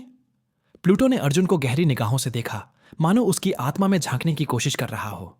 कुरियर कारण नहीं बता सका, लेकिन उसने अपने चारों ओर बढ़ते दबाव को महसूस किया। हवा घनी हो गई, उसके मन पर कुछ बोझ सा छा गया। कैंसिल को याददाश्त में बदलाव या सूचना संकट का एहसास हुआ होगा। प्लूटो की महिला अंगरक्षक ने इशारा किया। हो सकता है कि आपकी शक्तियां किसी तरह एक दूसरे में दखल देती हों। प्लूटो को यकीन नहीं हुआ। उसकी नजरें अर्जुन पर टिकी थीं। कुरियर ने सीटी बजाई और मासूमियत से नजरें फेर लीं, जबकि झांपाटो उसके बचाव में आया। रॉय भले ही अजीब हो, लेकिन भरोसेमंद है, मेडमैन ने कहा। उसने कल सारिन से लड़ने में हमारी मदद की थी। तुम्हारा नाम क्या है रॉय? उसने जनबाटो की बात को पूरी तरह से खारिज करते हुए अर्जुन से पूछा। तुम्हारा असली नाम? ओह, मैं अर्जुन हूं, उसने बनावटी श्रद्धा से तनाव कम करते हुए कहा। अर्जुन शर्मा, मैं अमर हूं, लेकिन किसी को बताना मत। कोई भी हमेशा के लिए नहीं जीता, उसने ठंडे स्वर में जवाब दिया। मुझे अभी कई जगहों पर जाना है, लेकिन मैं जल्द ही तुम्हें फोन करके सब कुछ साफ कर दूंगी। बेवकूफ बनो, चालाकी करो, भाग जाओ या ना कहो और तुम मर जाओगे। जिस तरह से उसने उसे धमकाया? नहीं, रुको, वो धमकी नहीं थी, वो एक बयान था। अगर अर्जुन उसकी आज्ञा का पालन नहीं करता तो वह मर जाता। अंत। कुरियर और उसका समूह अंडरबोस को उसके अंगरक्षक के साथ जाते हुए पूरी खामोशी से देखता रहा, जब तक कि वे नजरों से ओझल नहीं हो गए। पहले तो किसी ने कुछ बोलने की हिम्मत नहीं की, इसलिए अर्जुन ने बातचीत शुरू की। तो चीनी खाने के लिए कौन तैयार है? उसने पूछा। अरे, प्रिया ने राहत की सांस लेते हुए कहा, बकवास? ये क्या बकवास कर दिया तुमने? मैंने क्या नहीं किया? अर्जुन ने उलझन में जवाब दिया। या फिर तुम्हें इटालियन पसंद है? यह गंभीर बात है रॉय, अरुण ने कहा। वह औरत प्लूटो है, वीर की बहन और अंडरबॉस। उसकी दिलचस्पी अच्छी बात नहीं है। मैं सुझाव देती हूं कि आप बिना किसी सवाल के उसके नेतृत्व का पालन करें, मीना शर्मा ने कहा। उसका चेहरा चिंता से भरा हुआ था। वह एक विचार से हत्या कर सकती है। वह यहां क्यों है? प्रिया ने अपने टीम लीडर से पूछा। बॉस ने मेटा गैंग पर जोरदार हमला करने की अनुमति दे दी है, अरुण ने हाथ जोड़कर जवाब दिया। वल्कन सफाई की कमान संभालेगी, क्योंकि वह मैदान में अपने नए हथियारों का परीक्षण करने के लिए बेताब है, और प्लूटो ने उसे किलर 7 हिट स्क्वाड उधार दिया है। मैं कहता हूं कि अब समय आ गया है कि हम कचरा साफ करें।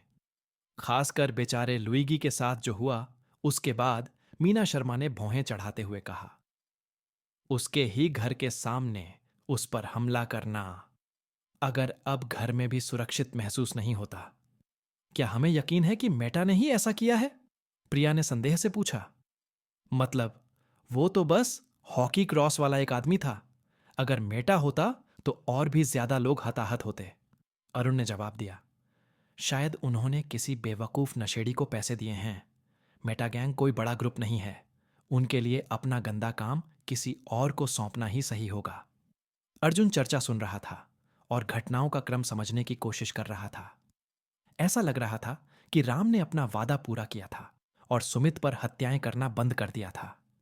ध्यान भटकाने वाला कोई न होने के कारण अपराधी गिरोह ने अपना पूरा ध्यान मेटा गैंग के सफाई पर केंद्रित करने का फैसला किया था। हालांकि अर्जुन को यकीन नहीं था कि प्लूटो की उसमें यह नई दिलचस्पी कैसे सामने आएगी। इससे उसके पूरे घुसपैठ मिशन पर खतरा पैदा हो सकता था, और उसे यह भी पता लगाना था कि समय रेखा बदलने के बाद भी प्लूटो उसे कैसे पहचान पाएगी। हे भगवान, हर बार जब वह प्रगति करता तो एक नई समस्या खड़ी हो जाती। नहीं रुको, इससे कोई फर्क नहीं पड़ता। अर्जुन को बस तब तक साथ खेलना था जब तक वल्कन उसे कृष्ण से संपर्क करने या उस तक पहुंचने का तरीका न बता दे।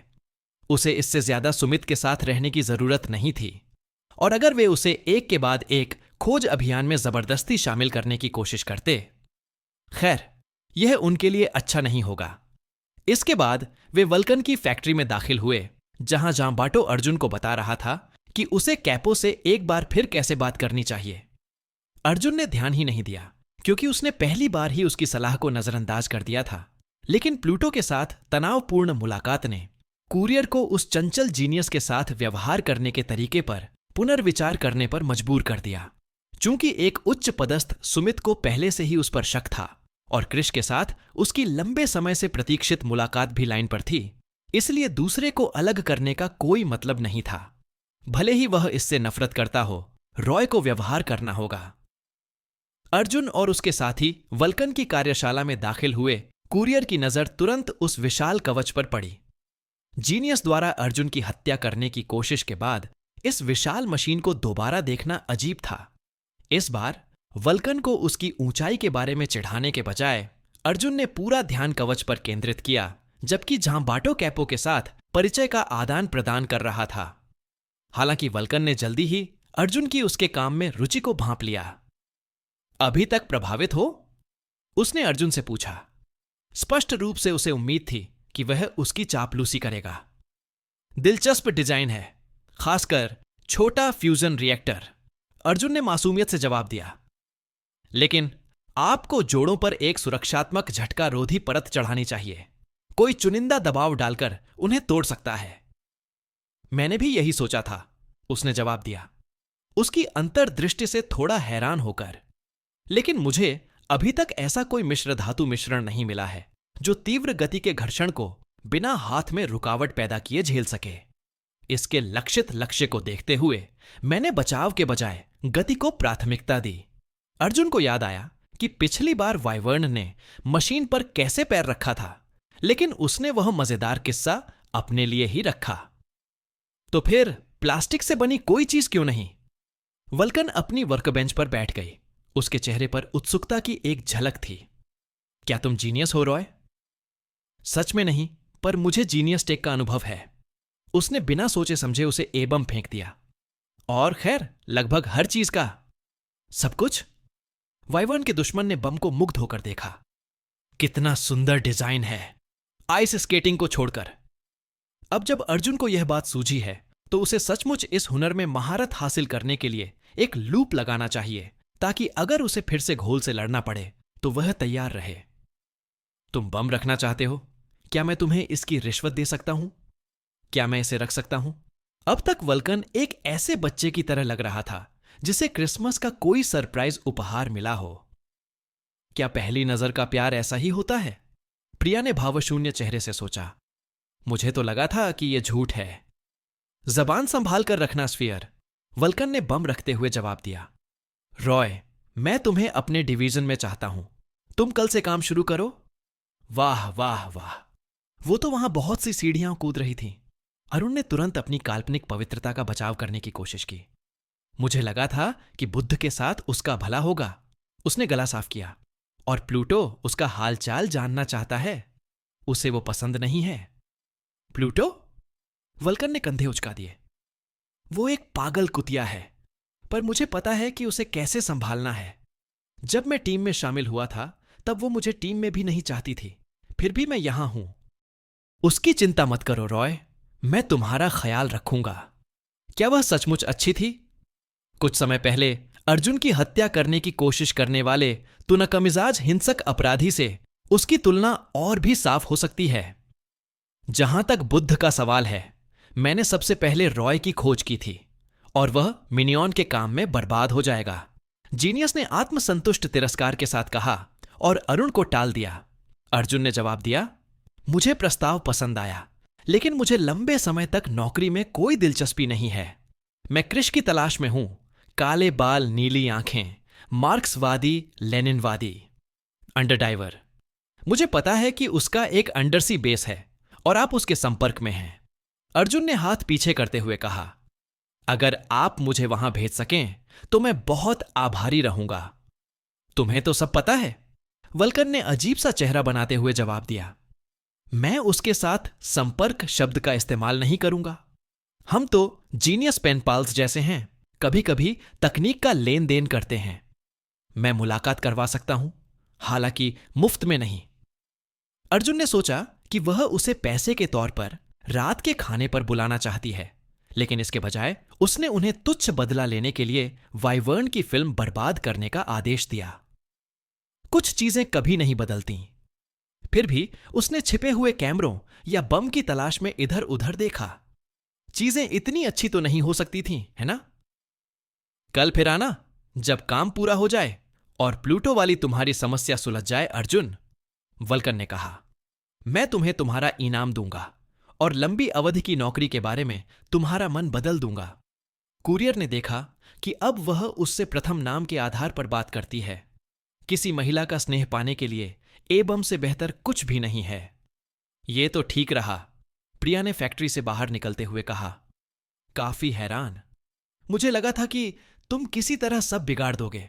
साले पर लगता है वो तुम्हें पसंद करती है। क्या तुम ठीक हो? अरुण ने कारखाने से बाहर निकलते ही अर्जुन से पूछा। यह सवाल क्यों योजिम्बो? कुरियर ने पूछा। तुम उदास लग रहे हो? तलवारबाज ने इशारा किया।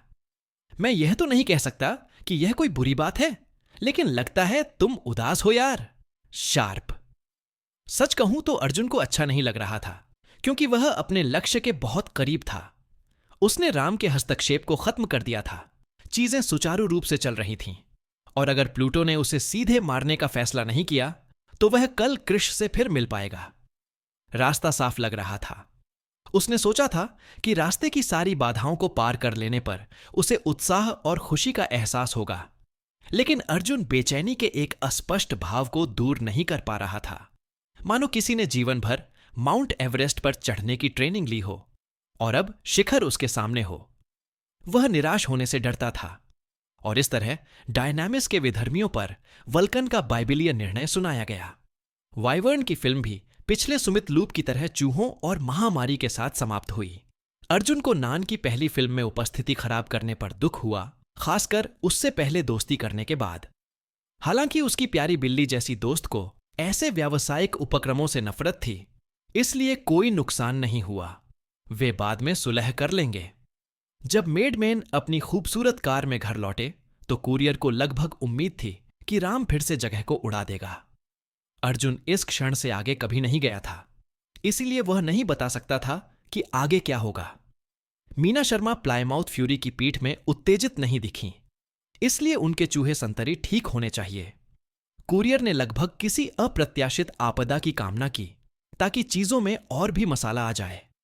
जब अर्जुन ने देखा कि वल्कन का विशाल कवच बगीचे में एक काले रंग की लैम्बोर्गिनी के ठीक बगल में खड़ा है और लड़कियां सामने के दरवाजे पर प्रतीक्षा कर रही हैं, तो उसे एहसास हुआ कि ऊपर किसी ने उसकी प्रार्थना स्वीकार कर ली है।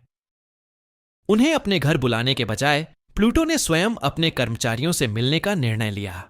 अपने सामान्य अंगरक्षक और वल्कन के अलावा अंडरबॉस को एक ऐसी युवती की संगति भी पसंद आई जिसे अर्जुन ने पहले कभी नहीं देखा था। एक दुबली पतली मुस्कुराती हुई गोरी, हल्की नीली आंखों वाली, जिसने अपने बालों को 2 चोटियों में बांध रखा था। उसने सफेद स्वेटर और पैंट पहनी हुई थी और उसके चेहरे के हाव भाव देखकर अर्जुन ने अंदाजा लगाया कि वह शायद स्लाव मूल की होगी। वह किलर 7 में से 2 को साथ लाई थी। चिटर ने यह दृश्य देखकर असहज होकर कहा, क्या आप इसके लिए तैयार हैं? कुरियर ने कार पार्क करते हुए अरुण से पूछा। अच्छा लगता है, मुझे कड़ी स्पीच टेस्ट पास करनी पड़ेगी या किसी मुश्किल बॉस से लड़ना पड़ेगा, अर्जुन ने जवाब दिया। लेकिन इसका मतलब है कि मैं अंत के करीब हूं। आप उसे हरा नहीं पाएंगे, मैं आपको पहले ही बता चुकी हूं, प्रिया ने पीछे से कहा। सभी लोग कार से बाहर निकल रहे थे। समूह प्लूटो के घर के पास पहुंचा और अंडरबॉस की नजर उन पर पड़ते ही सभी घबरा गए। यहां तक कि अर्जुन भी पहले तो चुप रहा, क्योंकि उसे पता था कि कृष से उसका लंबे समय से प्रतीक्षित मिलन अब बस होने ही वाला है। बॉस, अरुण ने अपना गला साफ किया, मुझे उम्मीद नहीं थी कि आप यहां आएंगे। औचक निरीक्षण का यही तो मकसद है, प्लूटो ने रूखेपन से जवाब दिया। उसकी नजरें अर्जुन पर टिक गईं। हमारा काम तो बस उसी से है जहां बांटो, तुम्हारी टीम जो चाहे कर सकती है। अगर आपको कोई आपत्ति ना हो तो मैं उपस्थित रहना चाहूंगा, मेडमैन ने शांति से उत्तर दिया। अगर सिर्फ नए भर्ती हुए व्यक्ति के लिए नैतिक समर्थन के तौर पर ही सही, मैं भी रहूंगी, प्रिया ने कहा। ओह, मुझे पता था कि तुम परवाह करती हो, अर्जुन ने उसे ताना मारा। अगर वो तुम्हें मार भी दे, बकवासी तो लाश ठिकाने लगाने का काम मुझे ही करना पड़ेगा, उसने जवाब दिया। मैं कम काम करना पसंद करूंगी। तो फिर मैं भी रुक जाऊंगी, मीना शर्मा ने जवाब दिया। हालांकि वह साफ तौर पर नहीं चाहती थी। एक चूहा पिकाचू की तरह उसके कंधे पर चढ़ गया। बस मेरी बात पर ध्यान मत देना, प्लूटो ने इसे अनसुना कर दिया और फिर तुरंत आदेश देने लगा। स्पैरो, इसकी तलाशी लो। वल्कन, उसके पास कोई जीनियस तकनीक तो नहीं है, इसकी जांच करो, रद्द करो, तुम्हें पता है क्या होता है। मैं तो पहले से ही इस पर हूं, उस गोरी लड़की ने बल्गेरियाई लहजे में अर्जुन की तरफ मुस्कुराते हुए कहा। अरे, मैं कैंसिल हूं, लेकिन तुम मुझे मीरा कह सकते हो। तुमसे मिलकर अच्छा लगा अर्जुन। ओह मीरा, कुरियर वाले ने उसकी नेकदिली देखकर हैरान होकर हाथ हिलाया। मैं अमर हूं, लेकिन किसी को बताना मत।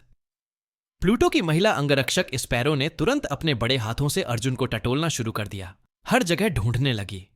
उसने उसका मुखौटा, उसकी टोपी, उसकी जैकेट उतार दी और फिर उन जगहों को ढूंढने लगी जहां अनदेखे ही रहना बेहतर था।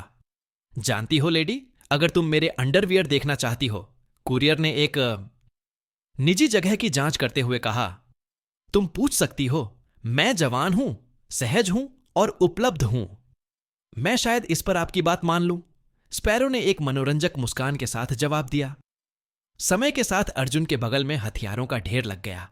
वल्कन तेजी से उन्हें एक एक करके हॉर्स डिओवर्स की तरह जांचता रहा, जब तक कि वह प्रतिरोध की जमीन पर नहीं पहुंच गया। इतनी छोटी सी जगह में इतने सारे लेजर कैसे भर दिए? वल्कन ने हैरानी भरी नजरों से खरगोश के आलीशान खिलौने को देखते हुए पूछा। इतने तो मेरे कवच में भी नहीं होते। एक एक करके। अर्जुन ने इसे टाल दिया। यह क्या है? प्लूटो ने उत्सुकता से पूछा। कोई खिलौना? मीना शर्मा ने कहा। यह बहुत प्यारा है। एक खिलौना जिसकी मार्क क्षमता इतनी है कि एक छोटे से शहर को मिटा सके, वल्कन ने कहा। प्लशी की अंधेरी शक्ति से और भी मोहित होता जा रहा था। क्या मैं? नहीं, कुरियर ने उसे मना कर दिया। लेकिन नहीं, अर्जुन ने दृढ़ता से कहा, मैं इसे उधार नहीं दे रहा। अणुबम तो ठीक है, लेकिन इतना खतरनाक कुछ? बिल्कुल नहीं। इसका अंत त्रासदी के अलावा और कुछ नहीं हो सकता। वल्कन ने गहरी बेहद निराश नजरों से देखा, लेकिन इस मुद्दे पर जोर नहीं दिया। यह बेहद घातक है, उसने प्लूटो से कहा और प्लूशी को वापस हथियारों के ढेर पर रख दिया। लेकिन इससे याददाश्त में कोई बदलाव नहीं आता। उसका कोई भी हथियार ऐसा नहीं कर सकता, न ही उसकी ताकत, कैंसल ने कहा। या कम से कम मुझे तो ऐसा नहीं लगता। वह तो बिल्कुल बैंगनी है। ओह, आप श्वेत हैं? अर्जुन ने पूछा। लड़की ने सिर हिलाया। सबसे शक्तिशाली में से एक। प्लूटो अर्जुन की ओर मुस्कुराया। कैंसल एक निश्चित दायरे में सभी की शक्तियों को नकार सकता है, बेशक मेरे भाई को छोड़कर। आह, यह तो मजेदार है। कैंसल ने तुरंत मुंह बनाया। तो फिर तुम खुद ही जांच क्यों नहीं कर लेते?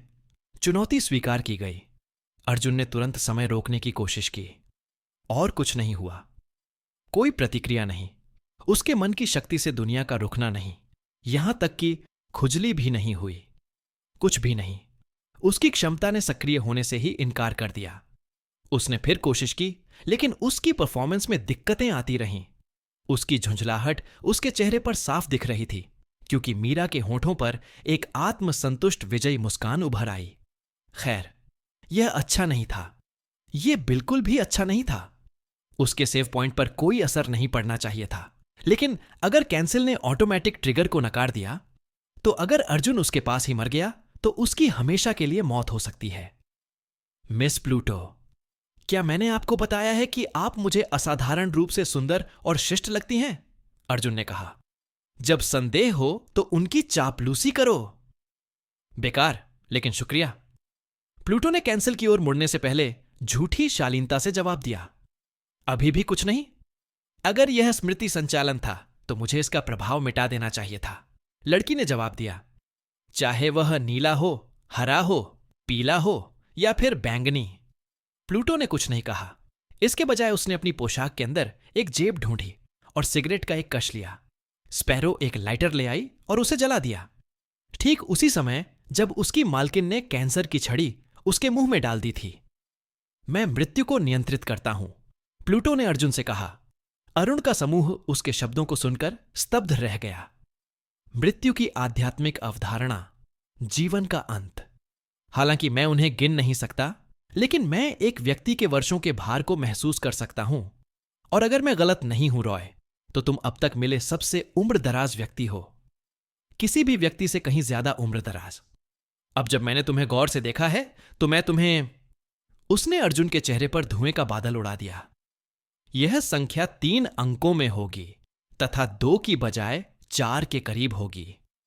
अरे इतना लंबा? पहली शताब्दी के बाद तो अर्जुन गिनती ही भूल गया था। 3 अंक? मीना शर्मा ने भौहें चढ़ाईं। इसका कोई मतलब नहीं है। एक बूढ़े के लिए वो थोड़ा जवान लग रहा है, प्रिया ने कंधे उचकाते हुए जवाब दिया। क्या आपको यकीन है बॉस? मेरा आप पर शक करने का कोई इरादा नहीं है। तुम हो। प्लूटो ने ब्लेड की तरह तेज आवाज में उसे बीच में ही रोक दिया। उसने अपनी आवाज ऊंची नहीं की, लेकिन इसने सभी आलोचकों को चुप करा दिया। मेरी शक्ति कभी गलत नहीं होती। तो रॉय, क्या तुम मुझे यह समझा सकते हो? जिस तरह से उसने यह कहा, उससे अर्जुन को पता था कि प्लूटो उत्तर के आधार पर उसे या तो छोड़ देगा या मार देगा। फिर कोई विकल्प नहीं। मुझे पता था कि यह दिन आएगा। सभी ने कुरियर की ओर देखा, जिसने अपना सर्वश्रेष्ठ दोषी अपराधी स्वीकारोक्ति का अभिनय किया। ठीक है, मैं मानता हूं। कुरियर ने एक लंबी सांस ली। मैंने झूठ बोला, मैंने तुमसे झूठ बोला, सबसे, अपनी ताकत के बारे में। मुझे भी यही शक था, वल्कन ने कहा, अब पूरे ध्यान से सुन रहा था। मैं सोच भी नहीं सकता कि कोई समय को रोककर भी कैसे काम कर सकता है।